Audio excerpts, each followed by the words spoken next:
उस स्थिति में अंग्रेजों ने जब बहस की ब्रिटिश पार्लियामेंट में और ये कहा कि हमें भारत में फिर से जाना है और भारत को फिर से लूटना है, तो कैसे संभव है? तो जो अधिकारी जिंदा बचकर यहां से लंदन वापस गए थे, तो उन्होंने कहा ये एक ही रास्ते से संभव है कि भारत के कुछ राजा भारत की कुछ रियासतें अगर अंग्रेजों की मदद करें तभी अंग्रेज दोबारा भारत में जा सकते।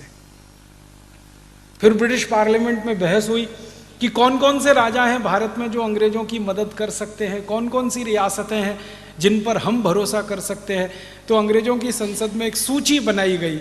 उस सूची में सबसे पहला नाम सिंधिया परिवार, सबसे पहला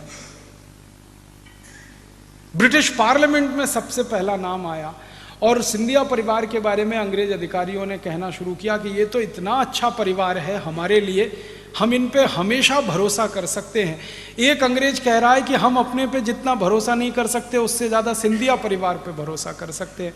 इस परिवार की हमें जरूर मदद मिलेगी, हमें भारत वापस चलना चाहिए।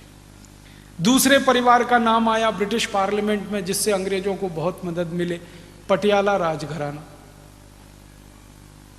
आप जानते हैं कैप्टन अमरिंदर सिंह का नाम आपने सुना है, जो पंजाब का मुख्यमंत्री रहा, वो उसी राजघराने का है, पटियाला राजघराना। दूसरा नाम उनका आया। तीसरा नाम आया जींद के एक राजा का, हरियाणा में एक रियासत हुआ करती थी जींद, वहां के राजा का नाम था। चौथा नाम आया हैदराबाद के निजाम का, सालार जंग का। ऐसे करके अंग्रेजों ने 20-25 नाम छांटे। इनके नाम ब्रिटिश पार्लियामेंट में दर्ज हैं, बहस में दर्ज हैं कि ये वो परिवार हैं जिनसे हमको मदद मिलेगी। फिर इन सब परिवारों को अंग्रेज सरकार की चिट्ठी आई, वो चिट्ठी की कॉपी भी वहाँ रखी हुई है जिसमें लिखा गया कि आपने हमेशा अंग्रेजों की मदद की है, अब फिर हमारी मदद कीजिए, हम भारत को फिर से आना चाहते हैं लूटने के लिए, गुलाम बनाने के लिए। तो इन परिवारों की तरफ से जो चिट्ठियाँ गई वो बहुत ही शर्मनाक है। सिंधिया परिवार से चिट्ठी गई, उसमें कहा गया कि हम तो हमेशा से आपके, आप बिल्कुल शक मत करिए, आप वापस आइए इस देश में, हम आपको अपनी सेना देंगे, पैसे देंगे, आपको जो चाहिए वो मदद करेंगे। ये जो हैदराबाद का निज़ाम था इसने चिट्ठी भेजी, उसने कहा मेरी पूरी सेना आपके लिए है, मेरा पूरा खजाना आपके लिए। जींद के राजा ने कहा सब कुछ मैं आपको न्यौछावर कर दूंगा। तो ऐसे 20-25 राजघराने इस देश में निकले जिन्होंने अंग्रेजों को मदद करने की कसम खाई, और उनकी मदद से अंग्रेज दोबारा इस देश में आए और दोबारा फिर इस देश के क्रांतिकारियों को उन्होंने कत्लेआम किया भारत के कुछ राजाओं की सेना की मदद से। और वो कत्लेआम करने के बाद इस देश पर फिर से अंग्रेजों का राज्य स्थापित किया उन्होंने। और दूसरी बार जब राज्य स्थापित किया तो वो कंपनी का नहीं था, अंग्रेज सरकार का राज्य स्थापित किया। उसके पहले इस देश में 100 साल कंपनी का राज चला, ईस्ट इंडिया का। उसके बाद अंग्रेजी सरकार की स्थापना हो गई इस देश में। और जब अंग्रेज सरकार फिर से बन गई इस देश में, तब बहस हुई ब्रिटिश पार्लियामेंट में कि अब हमें भारत में कुछ भी करना है तो कानून बना के करना है। अब तक हम बिना कानून बनाए काम करते थे, अब जो करेंगे वो कानून बनाकर करेंगे। क्यों? तो अंग्रेजों ने आपस में एक दूसरे को कन्विंस किया, वो ये कि दुनिया का कोई भी देश जब भी हमसे कहेगा कि आप भारत को लूट रहे हैं, बर्बाद कर रहे हैं, तो हम जवाब देंगे हम तो भारत में कानून का शासन स्थापित कर रहे हैं। अब उसमें भारत की लूट होती है तो हम क्या करें? अंग्रेजों की चालाकी देखिए कि आपको सीधे लूटेंगे तो बदनामी होगी, कानून बना देंगे लूटने का तो बदनामी नहीं होगी। लूटना तो आपको है ही। इसको ऐसे समझिए कि कोई आपकी जेब काटे तो आप चिल्लाओगे मेरी क्यों जेब काट रहा है। फिर अगर वो जेब काटने का कानून बन जाए इस देश में और कोई व्यक्ति जेब काटे तब आप क्या चिल्लाओगे? कानून बन गया, वो तो कानून का पालन हो रहा है, भले आपकी जेब कटे उसमें। तो अंग्रेजों की संसद ने जो कानून सबसे पहले बनाए वो कानूनों के बारे में कहना चाहता हूं कि अंग्रेजों की संसद में पहली बहस हुई कि 1857 की लड़ाई में भारत ने जो क्रांति की है उसमें पैसा कहां से आया, क्योंकि उस समय की क्रांति में करीब 480 कोटि रुपए खर्च हुए, 480 करोड़ रुपए खर्च हुए 1857 की क्रांति में। और ये कोई छोटी मोटी रकम नहीं थी। अगर इसको आज के हिसाब से समझना हो तो 300 का इसमें गुणा करना पड़ेगा, क्योंकि रुपए का अवमूल्यन उतना हो चुका है तब से। इतनी बड़ी रकम इकट्ठी हुई थी 1857 की क्रांति में पूरे देश में। तो अंग्रेजों ने इस पर बहस की कि ये पैसा दिया किसने। तो अंग्रेजों के कुछ अधिकारियों ने कहा कि उद्योगपतियों ने दिया, व्यापारियों ने दिया, किसानों ने दिया, कारीगरों ने दिया, ये सब लोगों ने पैसा इकट्ठा करके क्रांतिकारियों को दिया।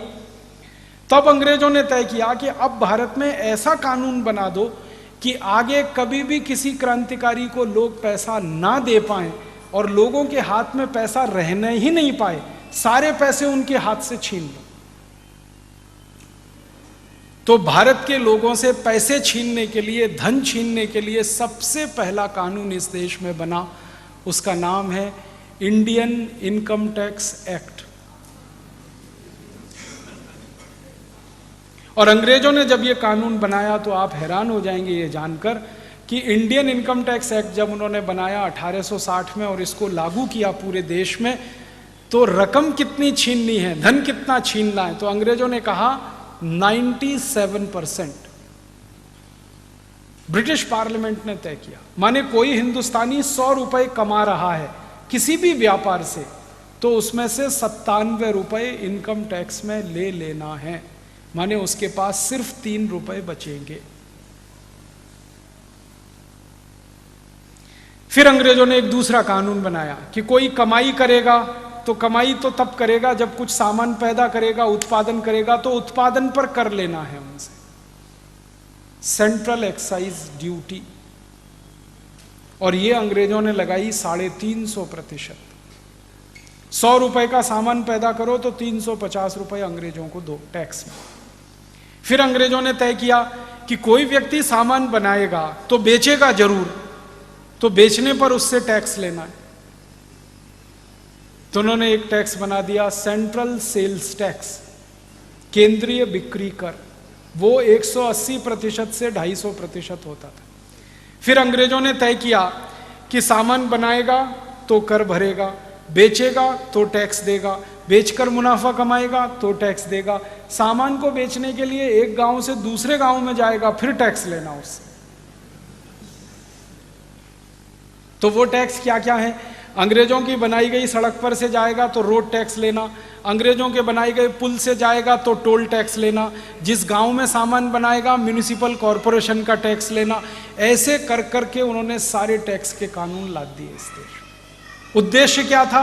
एक ही उद्देश्य, भारतवासियों से पैसे छीनने हैं, भारतवासियों से धन छीनना है, संपत्ति छीननी है और उसको लंदन लेके जाना है। जब ये कानून लागू हो गए, इंडियन इनकम टैक्स आ गया, सेंट्रल एक्साइज आ गया, सेंट्रल सेल्स टैक्स आ गया, रोड टैक्स आ गया, टोल टैक्स आ गया, म्युनिसिपल कॉरपोरेशन का टैक्स आ गया, 20 तरह के टैक्स उन्होंने लगा दिए। तब लूट और ज्यादा हो गई इस देश की।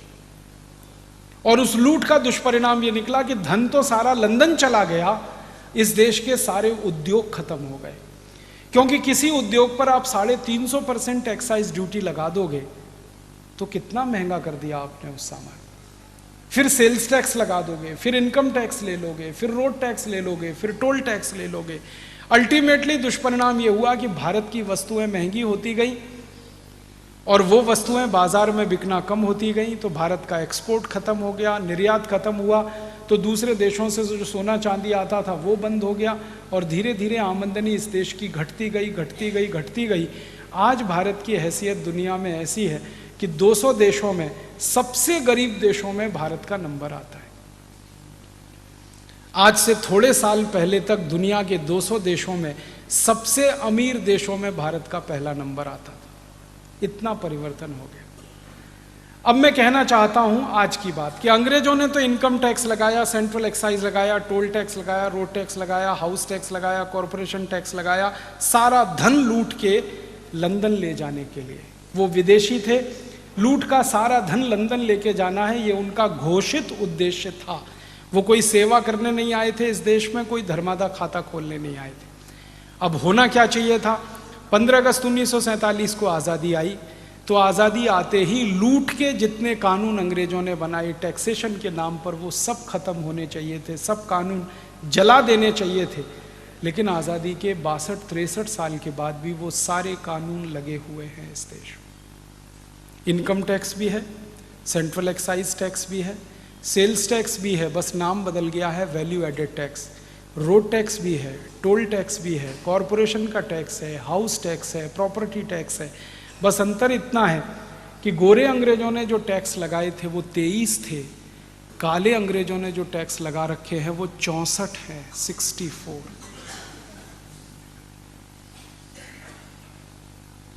गोरे अंग्रेज लूट लूट के सारा धन टैक्स के माध्यम से लंदन में जमा कर रहे थे, ये काले अंग्रेज आपसे धन लूट लूट कर स्विट्जरलैंड में जमा कर रहे हैं।